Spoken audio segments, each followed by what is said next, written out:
Alright, NXT, ladies and gentlemen, we have a very, well, it's not a very dramatic show. It isn't. There was one good thing that I felt was necessary. It was a rub for somebody that will be at the end of this review. You already see the title, so you know who it is, but I'll give my thoughts on it. But overall, if you look at this show, it sets certain things up for people, but then it really doesn't do anything for others. Now you're going to say, well, of course, there's no real story built up yet. Yes, there's no real story, but there should be something. For certain things, it just feels like it's just doing it. Others, well, I don't know. Let's start. Let's start with Joe Henry versus Charlie Dempsey. Now, this was set up because of something in the back. Because Sinclair likes Joe Henry, and that's what we got in this match.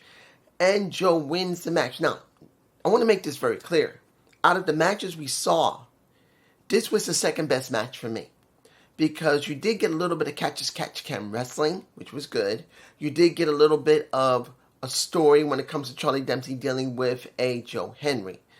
The question's going to be, is Sinclair going to be the catalyst between the three to keep it going? Because if Sinclair really likes Joe Henry, and Joe's really not doing anything on TNA right now. He's not. I'm sorry. I don't see him turning heel now. He could eventually turn heel, which would make some sense if he continues going sliding down, but he won this match. But if you're going to deal with Charlie Dempsey still dealing with Joe Henry, I could see it. Maybe they'll do something when it comes to Bound for Glory if they continue doing with Charlie Dempsey and Joe Henry, and if you throw either Sinclair or Big Daddy. A little bit of William Regal could be thrown into the mix dealing with a Joe Henry. In fact, that would be very interesting. That if you had Joe Henry talking with William Regal and Charlie's getting pissed off about it because he should be working with his dad. Let's be honest here. I truly believe his manager should be his dad. I know you're going to say, dude, he doesn't need his father. He's a good wrestler. He can talk. Yes, he can. But what has he done with the No Quarter Catch crew? Not a lot. Yeah, he did help Thea Hale get over at a certain point, which he is. But what has he done with Miles Bourne? Not a lot. What has he done with Tavion Heights? Not a lot. Ren Sinclair? Not a lot. And to be honest, taking away from the problem that, and if anybody's seen my Gump Goodness, talking about a Jonathan Gresham, where he had, and I realized when I edited the video later, because I didn't see it, that I kept saying Bell palsy when I should have said COVID-19. I apologize, I'm sorry. I should have said COVID-19, not, and I repeat, not Bell palsy. I had Bell palsy. COVID-19 was with Jonathan Gresham. That's what the doctors figured had to happen. Well, he had not one, but two strokes, but they weren't strokes. At least in the normal sense. But Jonathan Gresham and Charlie Dempsey, I felt, had the best technical match I've seen in years of either WWE or TNA. I'm telling the truth. Their match, when you see them on WWE TV, not WWE TV, I mean Impact TV. Ugh. They could have done on WWE, and people, I think, would have loved it more. But that was the best match both of them, I believe, has ever had separately. But that could be the catalyst. Because, let's make it very clear, you got a British champion in a Joe Henry, and you have him deal with a little bit of the big daddy. It would be interesting, but that's just me talking about William Regal being interjected into this. Next match. Ash. Well, let me give it to you like this. You got Ash in the stands. You got Marshall Samovich in the stands. You got Fatal Influence versus Lola Vice and Kiani Jordan, because they're trying to set up a possibility that one of them is going to go up against JC James to try and get that title. But then you see a little bit of Miss Parker, Miss Jada Parker, literally making it very clear, I'm pulling for both of y'all. But when it's over, that title mine. That's what she made it very clear to do. And it feels very jumbled. This story between Kiani, Lola, and Miss Parker. For the simple reason that since this is really leading up to Heat Wave, it feels like it's being rushed. And it doesn't feel like it has enough behind it. Because since JC James is dealing more about TNA than she is about NXT, that's the problem. I mean, let's make it very clear. I'm not against NXT taking a little bit of a backseat to TNA and TNA getting more of a shine. But then there's always going to be something that's going to suffer. Because if you look at how it's being booked, NXT is kind of not getting as much as TNA in this respect of, how can I explain this?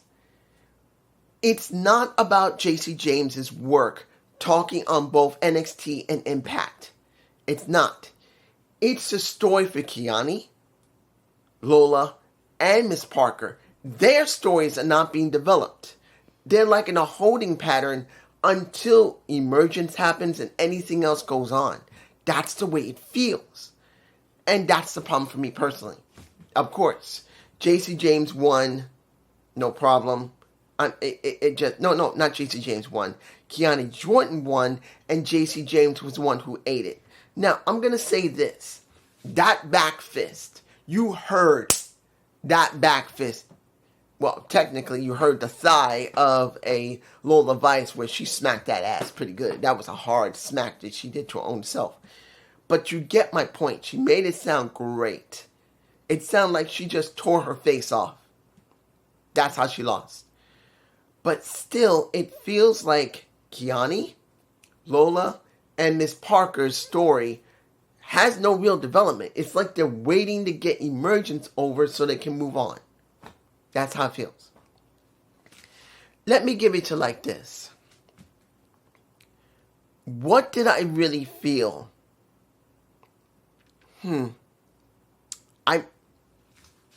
Look, I'm not against you bringing in athletes from the outside and making them feel special. Knickerbocker was a great football player, and he became a great wrestler. And it's always been the standard reason when you use actual athletes in pro wrestling, it works. But what is the girl's name? Kendall Gray, supposedly been an incredibly great amateur wrestler. But here's the thing. That doesn't always translate into pro wrestling. I'm sorry. It doesn't always do it. I had this feeling like she was a bite off of Kurt Angle. Sorry, my battery was dying, so I just decided to just change it now. But when you look at Kendall Gray, she's a great amateur wrestler. But she felt like a bite off of Kurt Angle. That's how she felt. That's what she looks like. She doesn't feel special. She doesn't. But the key of this entire situation is not about Kendall and not about Steels. It's about the two Canadians in a Chelsea Green and an Ethan Page wanting to make it important that North America belongs more to Canada than the United States. And the thing with Tavion Heights trying to defend the American dream of wrestling. And then he doesn't pick Kendall. He respects her, but that's not his pick. It's Steels. I believe her name is Tasha. No, what is her name? Tasha Steels? I don't think her name is Steels. Tasha. But Steels, she's an actual Olympic wrestler. She actually won, like Kurt Angle. But then when I look at her, and I did see LFG a couple of times. I'm not going to lie, I haven't seen it. I've looked to see in season 1, maybe one episode or two. I think 2 episodes were her in it. So I'm not really totally familiar with her as her development has been. Like I've stated, there's too many damn shows on. Look, I know many people say you got to watch LFG. It's great. It's not the point of watching LFG. It's great. It's the point that that's got to translate onto the show. It's got to translate to NXT, Raw, and SmackDown. That's the way it works.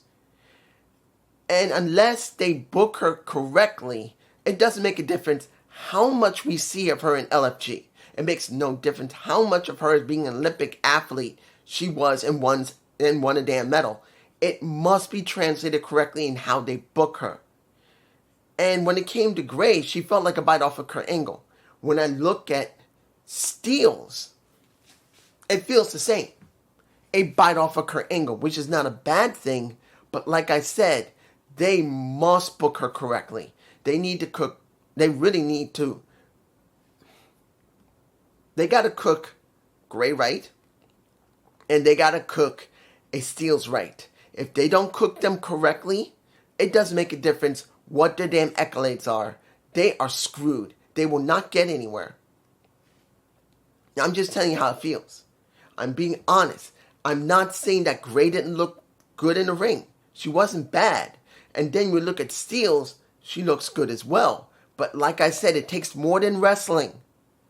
You need to know that wrestling is not what made the greatest pro wrestlers mean anything. Ric Flair was the greatest wrestler in the ring that you could have had. But Rick was more than just Rick the wrestler. He was Rick the charisma. He was Rick the talker. He was Rick the styler and profiler and could get other people over. Look at the one who just passed away, no matter how much you like him or not, Hulk Hogan. It was not about his pro wrestling. He could not wrestle the styles that people think he should. Not because he couldn't, it's because he was basically told, hey, people like this, keep doing it. It was like he got typecast in how he wrestled. Because, of course, when he was in Japan, he wrestled completely different. But when he was in America, the American public cared about him wrestling that way.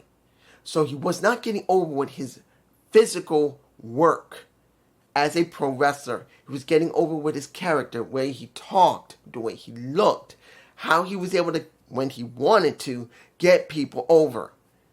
That is what makes a true pro wrestler. An all-arounder, not just going in the ring. So both these women seem interesting, but unless they book them correctly and they can pull it off, means nothing. Last match I'm going to talk about before the one I care about. 8-man tag. Dark State versus Trick versus Devon versus a Moose and of course the Femi. It felt like simply, can they get along until they can defeat Dark State? No. Dark State wins due to the fact that Trick, who could have helped to try and save Devon Evans in the last part of the match, which the match was fine. All of them had good showing. Devon did a good job, Trick, and the others. The one I liked from Dark State the most was Cutler. I don't know about all of you, but Cutler felt like the most, not just polished wrestler, but has the best personality. Second is Lennox. Lennox is the second best when it comes to his character. The other two feel blank. That's the truth. I feel more from Cutler and Lennox than I feel from Sweets and I forgot his name already.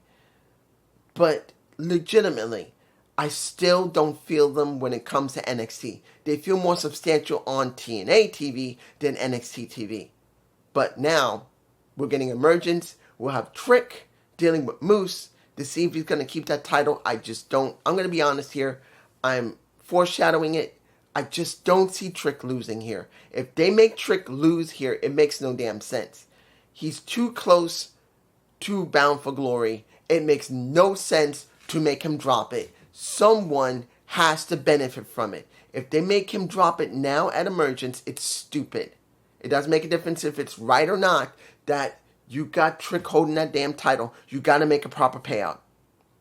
Now, what did I think about Hank and Tank wanting to get their hands on Dark State, which they did later, but they were told by Ava, don't be there, and they're saying, yeah, we won't be there, and they're just playing in the back, doing whatever they can. They were doing an Exterminator part at one point.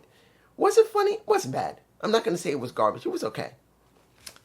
Now, let me give it to you like this. Iomura dealing with Briggs. I am very invested in this because it's one of the few matches that we're going to have that has a story that feels compelling. You've had Briggs with Iramura for quite a while, just like when it came with Stax and when it came to the Tony D'Angelo. We don't see either one of them right now, so the only ones that are left is this one. And I didn't find this segment bad. Seeing that Iramura was brought out, and he made it very clear that the match that Briggs wants is pretty much a street fight, and he wants him to lose his honor in it. What did Iramura say? He said, "I will not lose my honor. My honor will go to beating you." And the fight happened afterwards. It was alright. I enjoyed that. It wasn't bad. Finally, let's get to the meat and potatoes of this. Lash got a rub. Let's make this clear. This match between Lash Legends and Nia Jax, I really wish could have been done on Heatwave because they're advertising it so heavily.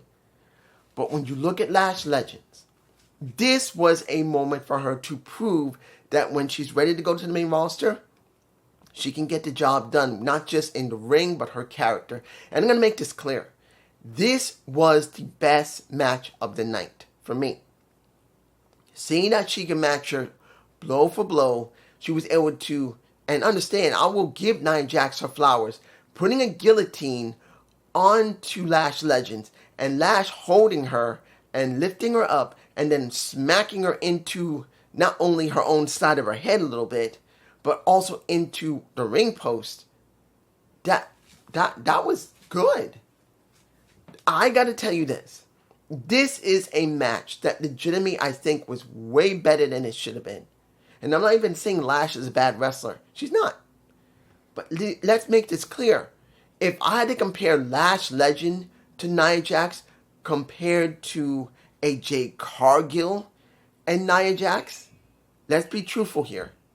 Nia Jax has always been... Oh, sorry for the noise. Someone just brought their bike in. They have an alarm on it. But let's make this clear. When Nia Jax faced Jade Cargill, she was not that good. She sucked. Jade just didn't look good. I'm not against Jade. I still believe Jade can improve. But when you look at Jade with Nia Jax, it just looks sloppy in the match they had, and then the next match after that. You look at Lash Legend compared to Nia Jax. That match, including when you saw when there was no camera on it, you get extra content because I could see it. That was good shit between those two. They got chemistry. Is it perfect chemistry? No, there was a little botchiness from a little bit of Nia and a little bit of sloppiness from a little bit of Lash Legends. But this isn't about being a perfect match. This is about giving Lash a rub. And that's what we got for Lash Legend. She got a rub off of this. This match was so good for these women that the people were cheering their heads off for this match. Way more for any of the other women matches. And yes, you can say during Fatal Influence versus a Kiana Jordan and a Lola Vice, they was cheering. They were cheering for Kiana. They were talking. But if you compare that to this was better. In the end, Nia squashed her ass twice. But it's alright. Lash got an opportunity to deal with someone from the main roster who has been putting people over, to a certain extent, for more than a few years. Yes, we know Nia has her moments where she goes too stiff and has hurt women, and one guy, and that was R-Truth, he got hurt by her. There's no lying about it. She has her moments when she'll fuck up. But when she came back for this run, she's done remarkably well.